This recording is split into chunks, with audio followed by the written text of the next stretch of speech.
Revelación y conversión. La ley de Jehová es perfecta, que convierte el alma. Salmo 19:7. Cuando David habló de la ley de Jehová, no se refería meramente a la ley tal como le fue dada en los 10 mandamientos, aunque esa ley es también perfecta y es usada en cierta medida en la conversión de las almas. El término incluye la doctrina íntegra de Dios, la totalidad de la revelación divina. Aunque en el tiempo de David no existía una revelación tan plena y tan clara como la que tenemos ahora, pues el Nuevo Testamento no había sido dado entonces, ni tampoco gran parte del Antiguo Testamento, con todo, el texto no ha perdido nada de su vigor anterior, sino que más bien ha ganado más. Entonces voy a utilizarlo como si fuera aplicable a todas las Escrituras, a la ley y al Evangelio, y a todo lo que Dios ha revelado. Y hablando de la ley en ese sentido, puedo decir verdaderamente que es perfecta y que convierte el alma. Un árbol es conocido por sus frutos y un libro debe ser probado por sus efectos. Hay algunos libros que dan su fruto para el verdugo y el calabozo, y esos libros son difundidos muy ampliamente hoy en día. A menudo son embellecidos con grabados y son puestos en manos de muchachos y muchachas, y una cosecha de criminales es constantemente el resultado de su publicación y de su circulación. Se han escrito libros que han propagado el contagio moral a lo largo de los siglos. No necesito mencionarlos, pero si fuese posible juntarlos a todos ellos en un solo montón y quemarlos, así como los efesios quemaron sus libros de magia, sería una de las mayores bendiciones concebibles. Con todo, si se hiciera eso, me temo que otros cerebros perversos se pondrían a trabajar para elucubrar blasfemias similares, y se encontrarían otras manos que difundieran esas viles producciones. La palabra de Dios debe ser probada, como otros libros, por el efecto que produce, y yo voy a hablar sobre uno de sus efectos, del que muchos de los aquí presentes podemos dar un testimonio personal. El antiguo proverbio reza: habla con fundamentos, y yo voy a hablar de la Biblia según la he descubierto, y voy a elogiar al puente que me ha permitido atravesar cada dificultad hasta ahora, y que también ha permitido que lo hagan muchos de ustedes. Nosotros sabemos que la ley del Señor es buena porque convierte el alma, y para nuestra mente la mejor prueba de su pureza y poder es que ha convertido a nuestra alma. Mi primer objetivo será mostrar cómo la palabra de Dios convierte el alma. Luego será mostrar la excelencia de la obra de conversión y, por tanto, en tercer lugar, la excelencia de ese libro que produce conversión. Primero, entonces, he de mostrar cómo la palabra de Dios convierte el alma. El hombre tiene puesta su mirada lejos de su Hacedor. Desde el fatal día en que nuestros primeros padres quebrantaron la ley de Dios, todos nosotros hemos sido culpables del mismo grave crimen. Somos seres que le dan la espalda a la luz y vamos cuesta abajo en el camino que conduce a la destrucción.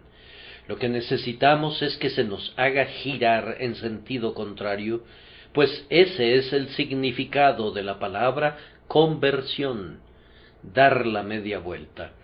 Necesitamos oír la orden: media vuelta a la derecha, y marchar en la dirección opuesta al sentido que antes llevábamos. Nuestro texto dice ciertamente que la palabra de Dios nos hace volvernos en la dirección contraria.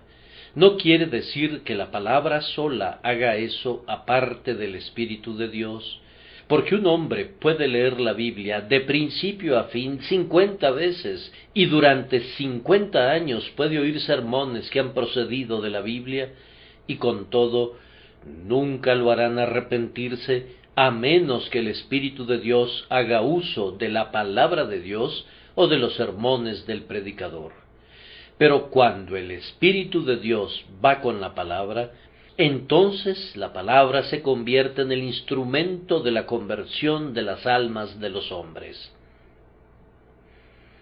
Es así como es llevada a cabo la obra de la conversión. Primero, es por las escrituras de la verdad que los hombres son conducidos a ver que están en el error.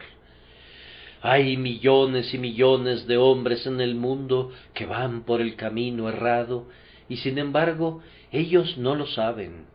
Y hay decenas de miles que creen que incluso sirven a Dios, cuando más bien se están oponiendo completamente a Él. Hay algunos que, hasta donde está en su poder, aún matan a Cristo, pero no saben lo que hacen. Una de las súplicas que nuestro Salvador elevó en la cruz fue: Padre, perdónalos, porque no saben lo que hacen. Refiriéndome a mi propio caso, sé que, durante años, yo no estaba consciente de haber cometido ningún pecado grave. Por la gracia restrictiva de Dios, yo había sido guardado de inmoralidades externas y de transgresiones escandalosas, y por tanto pensaba que andaba muy bien. ¿Acaso no oraba? ¿Acaso no asistía a un lugar de adoración? ¿Acaso no actuaba debidamente para con mis semejantes? ¿Acaso no tenía, a semejanza de un niño, una tierna conciencia? Me parecía, durante un tiempo, que todo marchaba bien, y tal vez me esté dirigiendo a alguien más que diga: bien, si no estoy bien, me pregunto quién pudiera estarlo, y si me he equivocado, ¿cómo se estarán equivocando mis vecinos?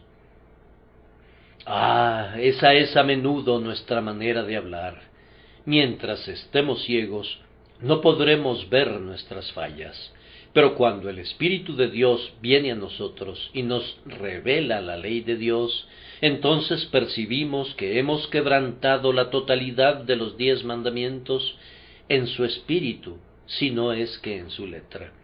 Incluso el más casto de los hombres haría bien en temblar al recordar esa escrutadora palabra de Cristo: cualquiera que mira a una mujer para codiciarla, ya adulteró con ella en su corazón.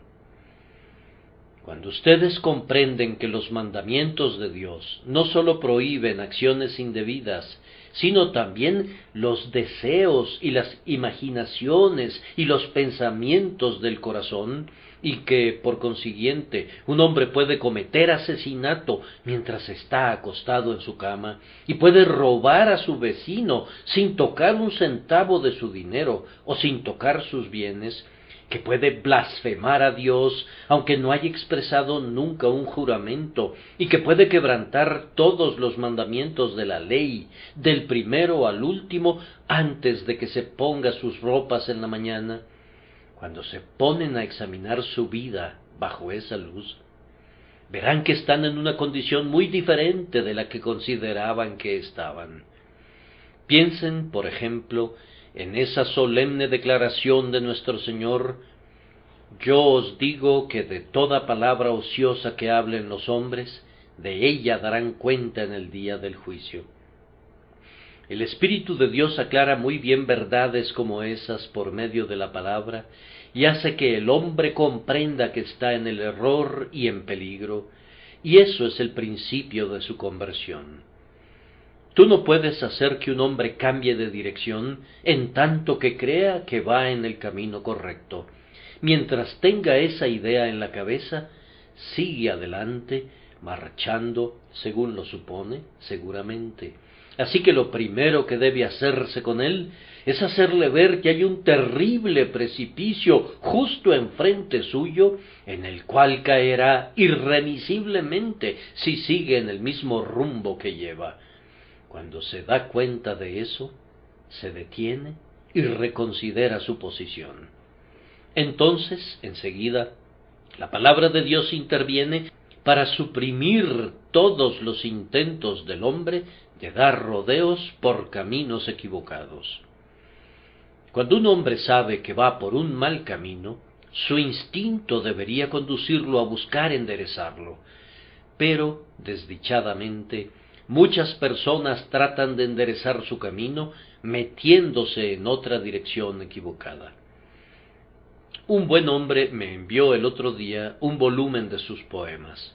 Tan pronto como lo abrí, vi una línea de un verso que era demasiado corta, y el buen hermano sentía que evidentemente lo era, pues trató de arreglar el asunto alargando demasiado la siguiente línea, lo cual, como pueden ver de inmediato, generó dos fallas en vez de una.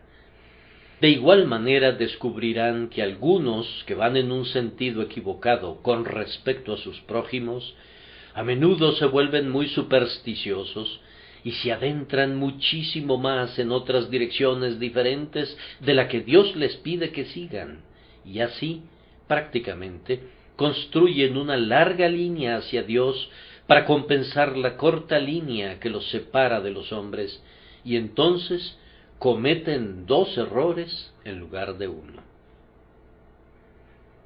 He ahí una oveja que se ha descarriado, se ha desviado tanto yendo hacia el este, que, para rectificar su desvío, trata de cubrir una distancia similar hacia el oeste, y si fuera convencida de que va por el camino errado, todo lo que hace es descarriarse en una igual distancia hacia el norte, y muy pronto se dirige hacia el sur. Todo el tiempo se está descarriando por una ruta diferente con la intención de regresar al redil, y en ese sentido los pecadores son tan necios como esa oveja. Ahora, la palabra de Dios le dice al hombre que por las obras de la ley no puede ser justificado.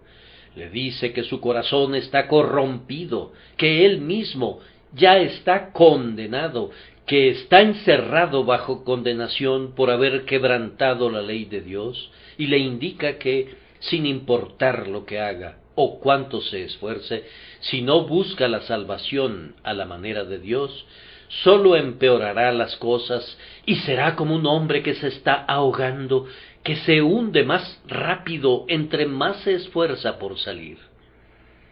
Cuando la palabra de Dios le muestra eso al hombre, y lo hace sentir como si estuviera desesperado, desamparado, encerrado en la celda del condenado, ha hecho mucho para hacerlo dar la media vuelta.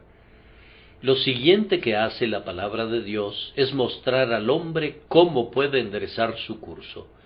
Y, cuán perfectamente le muestra eso. Viene al hombre y le dice: tu pecado merece castigo. Dios ha cumplido ese castigo en su unigénito Hijo, y por tanto está dispuesto a perdonarte gratuitamente por causa de Cristo, no por algo bueno que haya en ti, o algo que pudieras hacer jamás, sino enteramente por su misericordia inmerecida. Él te pide que te confíes en las manos de Jesús para salvarte.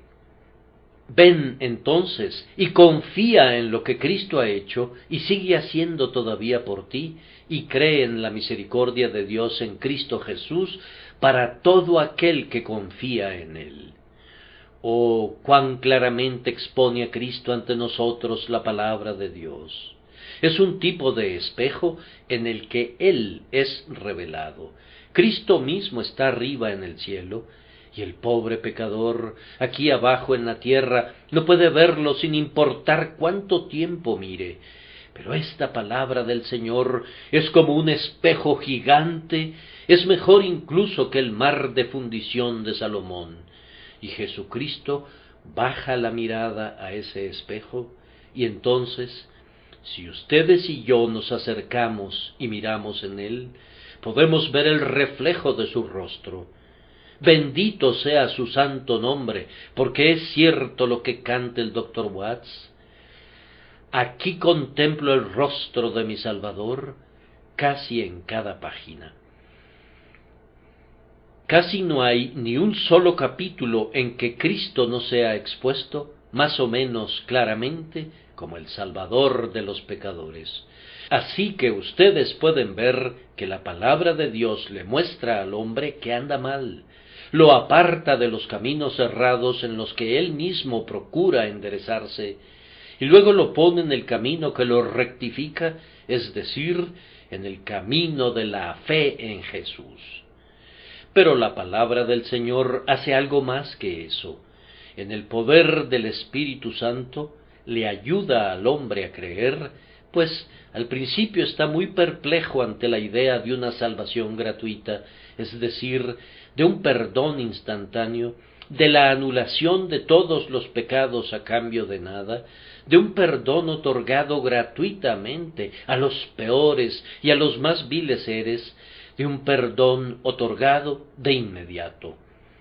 El hombre dice: en verdad es demasiado bueno para ser cierto. Está lleno de asombro, pues los pensamientos de Dios están tan por encima de él y tan fuera de su alcance como los cielos son más altos que la tierra. Entonces viene a él la palabra y le dice: venid luego, dice Jehová, y estemos a cuenta. Si vuestros pecados fueren como la grana, como la nieve serán emblanquecidos. Si fueren rojos como el carmesí, vendrán a ser como blanca lana. La palabra le dice también: todo pecado y blasfemia será perdonado a los hombres. La palabra dice: para siempre es su misericordia. Se deleita en misericordia. Yo deshice como una nube tus rebeliones y como niebla tus pecados. No necesito continuar repitiendo unos textos con los que espero que muchos de ustedes estén ampliamente familiarizados. Hay un gran número de ellos que son preciosas promesas, agraciadas invitaciones y consoladoras doctrinas, y cuando el pecador los lee con mirada trémula, el Espíritu de Dios los aplica a su alma y entonces dice: puedo creer y creo en verdad en Jesús. Señor, yo acepto alegremente tu misericordia perdonadora. Yo miro a aquel que fue clavado en la cruz y encuentro en él la cura de la mordedura de la serpiente del pecado. Yo creo y creeré en Jesús y confiaré mi alma a él. Es así como la palabra de Dios convierte el alma, ayudando al hombre a creer en Jesús. Y habiendo hecho eso, el hombre es convertido, pues cuando un hombre mira únicamente a Cristo, vuelve su rostro hacia Dios. Ahora tiene confianza en Dios y de ella brota el amor a Dios, y ahora desea agradar a Dios porque ha sido supremamente clemente proveyéndole al Salvador. El hombre ha sido inducido a dar la media vuelta, de rebelarse en contra de Dios, ha llegado a sentir una intensa gratitud por su Redentor y busca vivir para la gloria de Dios como jamás habría pensado hacerlo antes. Yo les pregunto a ustedes que son el pueblo de Dios, si no han sentido desde su conversión el poder de la palabra de Dios al sustentarlos en su condición convertida. ¿No sienten a menudo, cuando oyen la predicación del Evangelio, que su corazón se torna cálido dentro de ustedes? Hace algún tiempo, cuando viajé al extranjero para unas vacaciones de una semana, me encontraba bastante turbado por muchas cosas. Durante un largo tiempo había estado predicando a otros, y pensé que me gustaría sentir el poder de la palabra oyéndola yo mismo.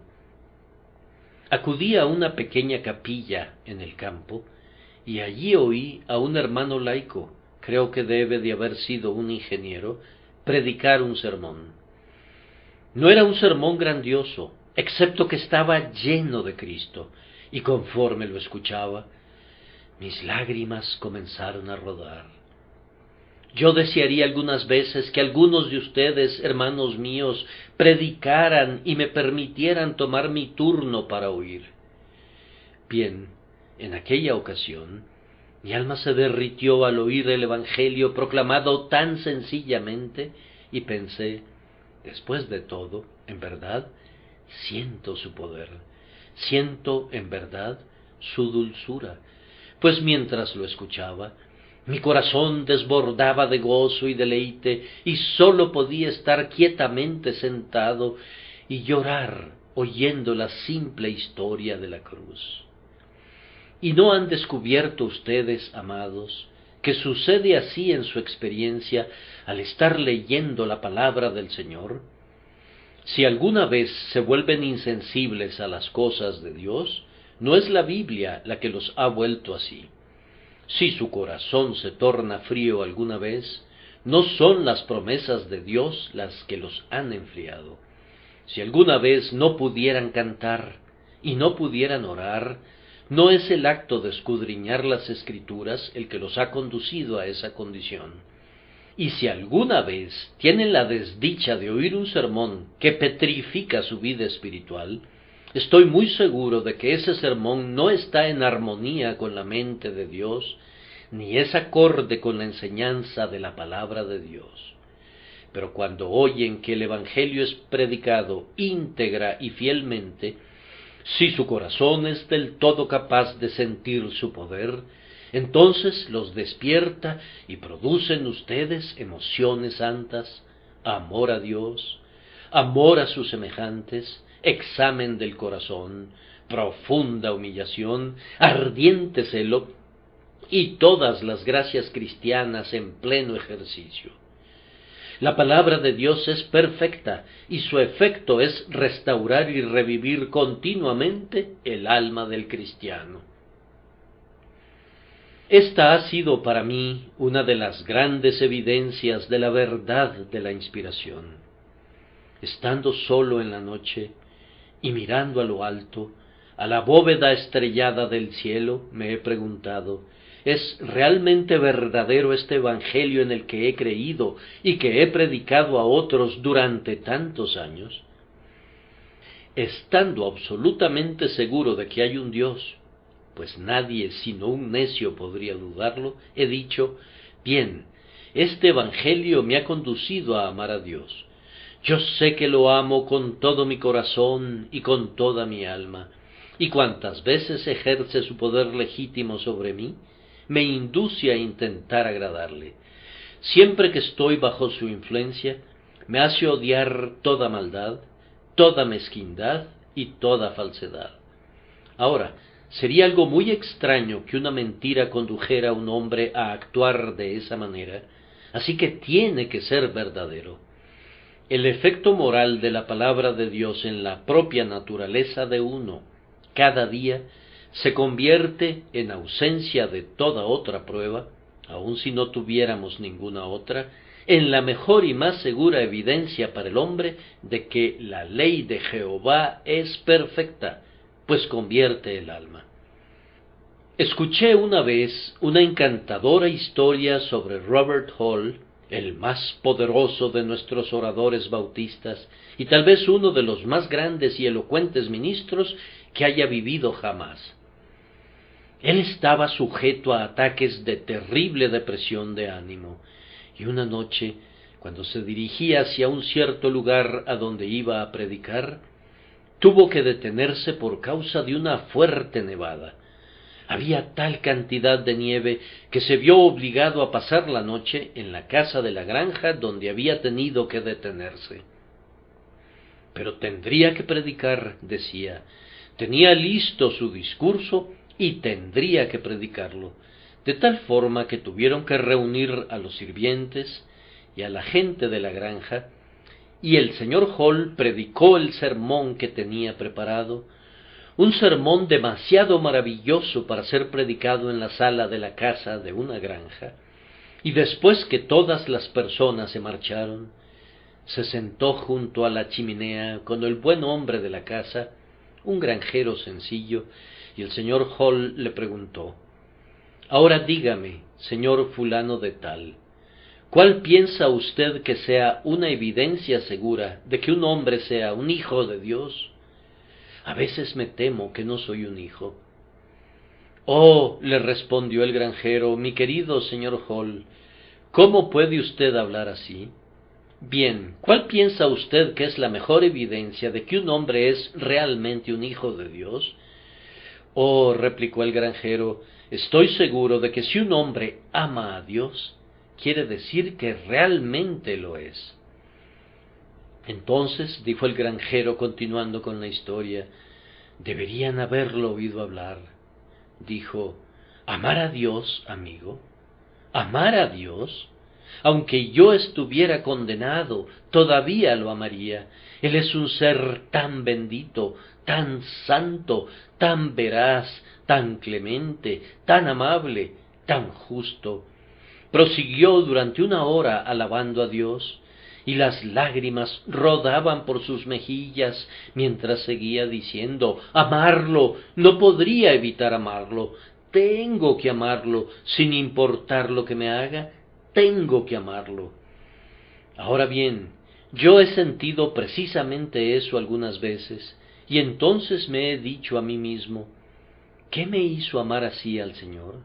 Pues bien, lo que he leído acerca de Él en este bendito libro y lo que creo que Él ha hecho por mí en la persona de su amado Hijo, y eso me conduce al estado de amarlo con todo mi ser.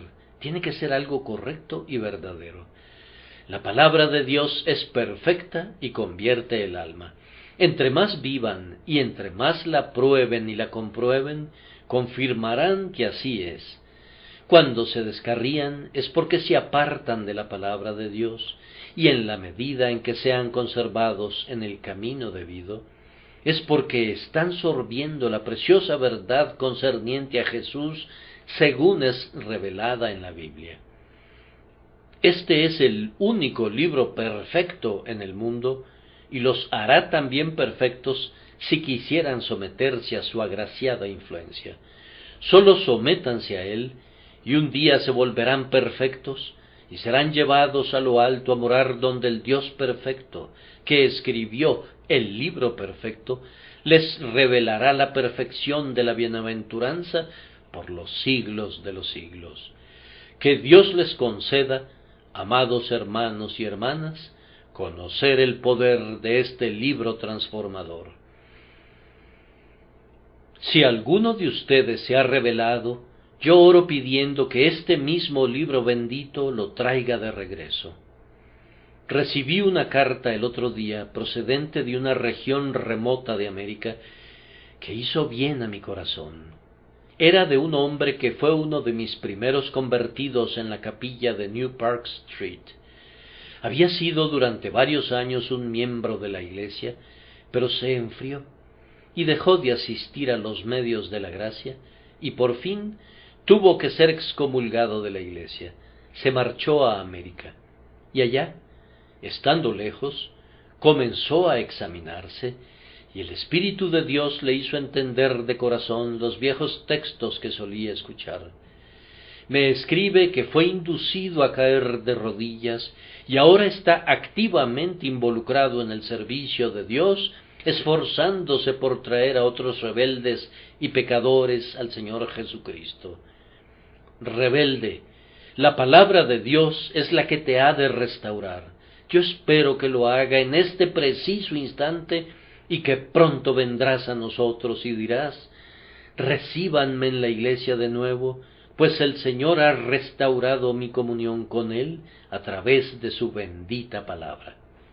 Tengo que ser muy breve en la segunda parte de mi tema, que es la excelencia de esta obra de conversión.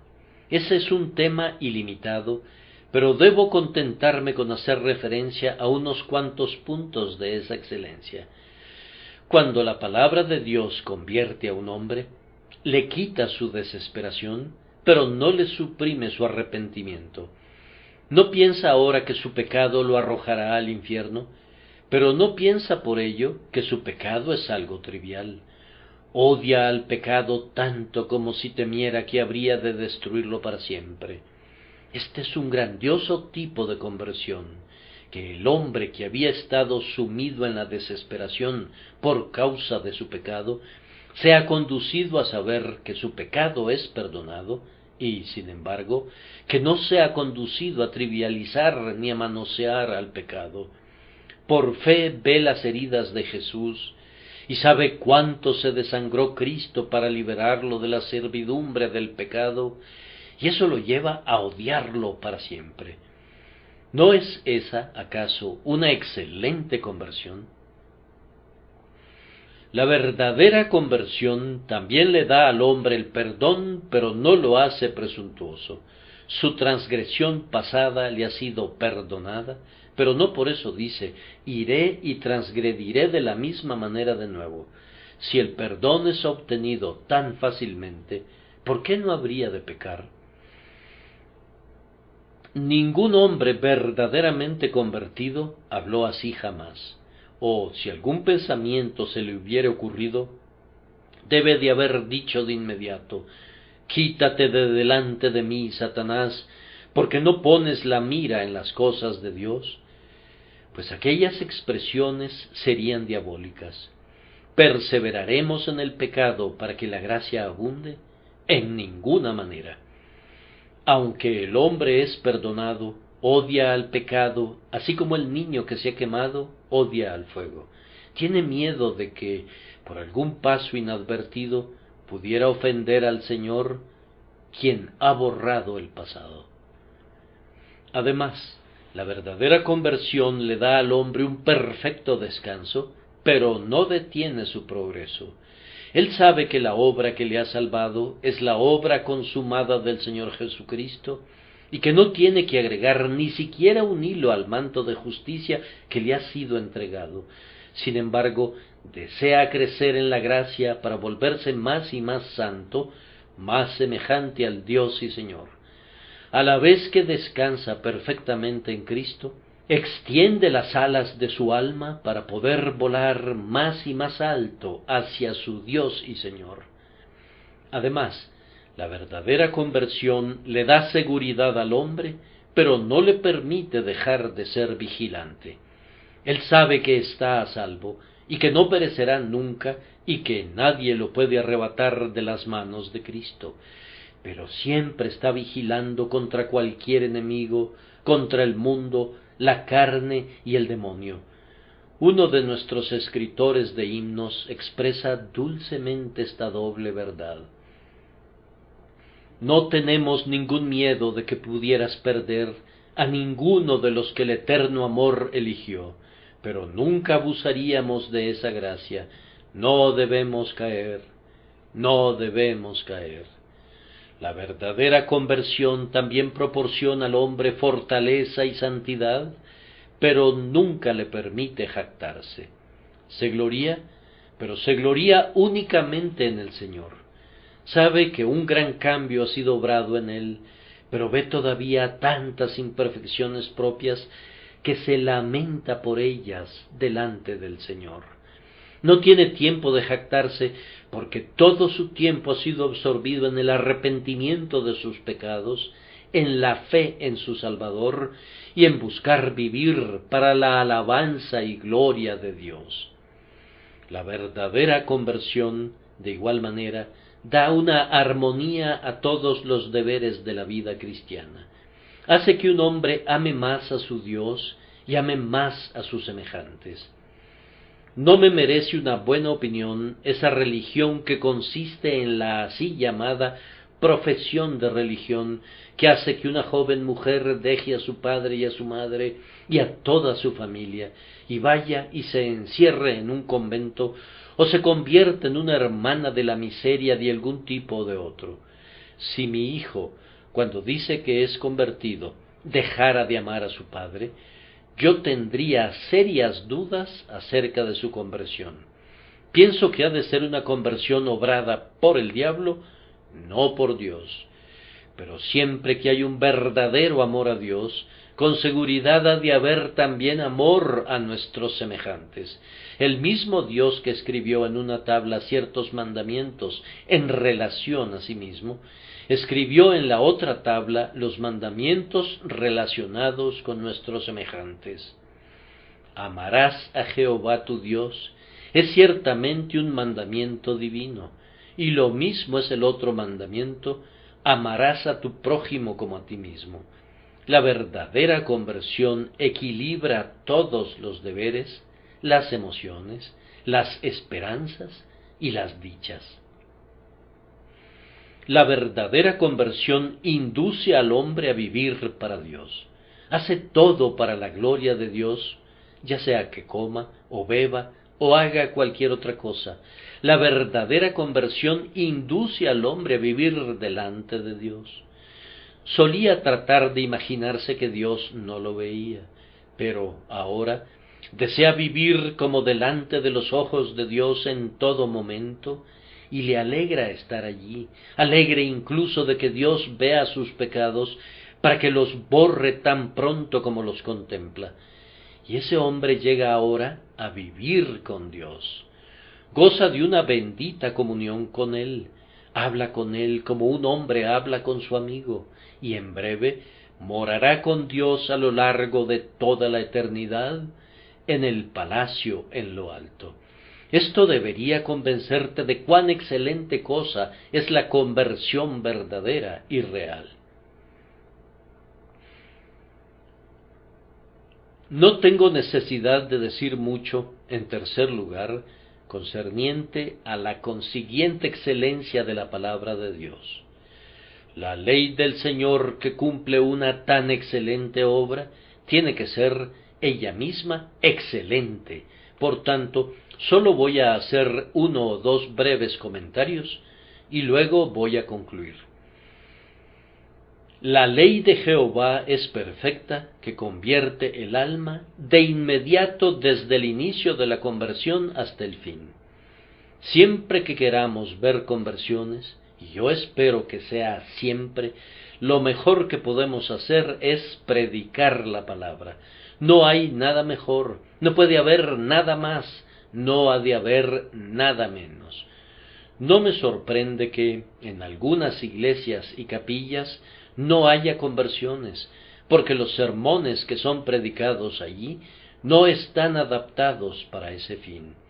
Son como un libro del que hice una reseña el otro día, del cual dije que había posiblemente una sola persona en el mundo que lo entendía, y ese era el propio escritor del libro, y que, si él no lo leía de principio a fin cada mañana, ciertamente no sabría al día siguiente qué era lo que había querido decir. De alguna manera semejante a esa, hay sermones que son tan enredados, desconcertantes, metafísicos y no sé qué otras cosas más, que no veo cómo pudiera ser convertida algún alma por su medio. La gente necesita tener un diccionario en el reclinatorio en vez de una Biblia. No necesitan buscar ninguna referencia bíblica, antes bien, necesitan que alguien les explique el significado de las palabras difíciles que el predicador gusta tanto de usar.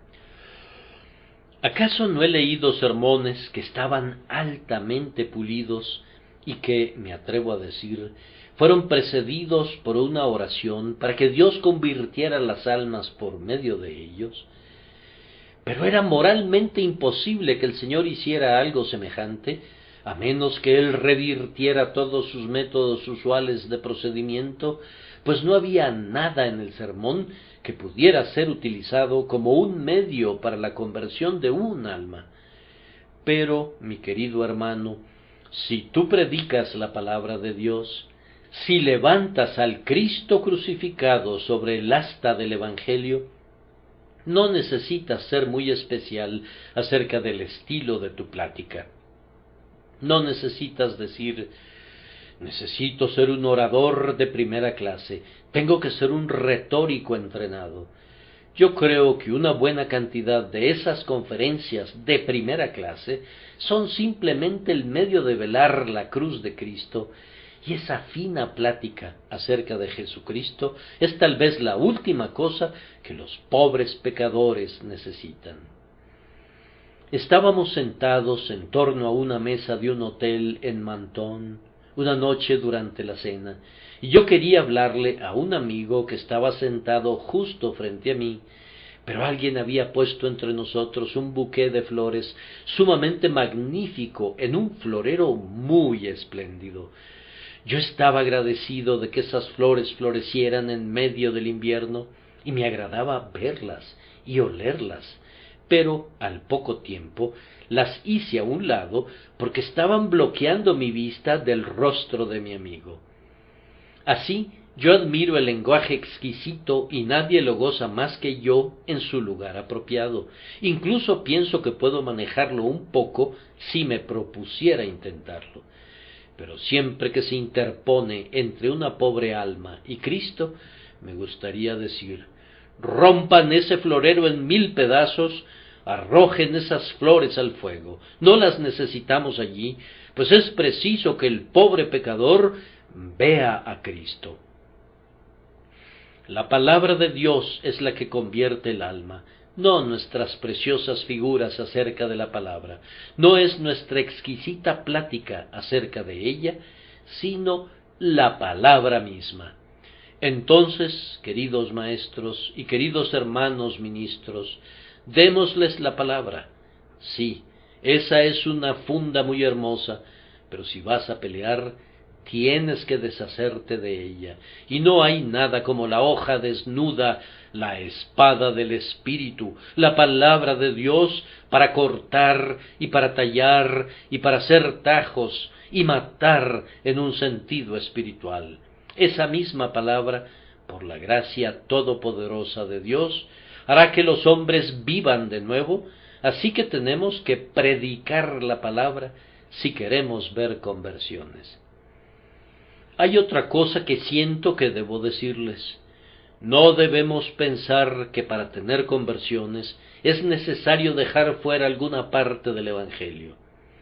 Me temo que algunas personas piensan que si te paras y gritas: crean, crean, crean, crean, crean, crean, crean, convertirán a cualquier número de personas. Pero no es así. Tienes que decirles a tus oyentes lo que tienen que creer. Tienes que darles la palabra de Dios, las doctrinas del Evangelio, pues la gente de la que se dice que es convertida sin ser instruida por medio de las Escrituras, muy pronto necesitará ser convertida de nuevo. Tienen que haber balas y proyectiles en nuestras armas si ha de haber una ejecución real. Levantar un montón de pólvora y hacer un gran ruido podría sonar muy bien por un tiempo, pero no sirve de nada al final.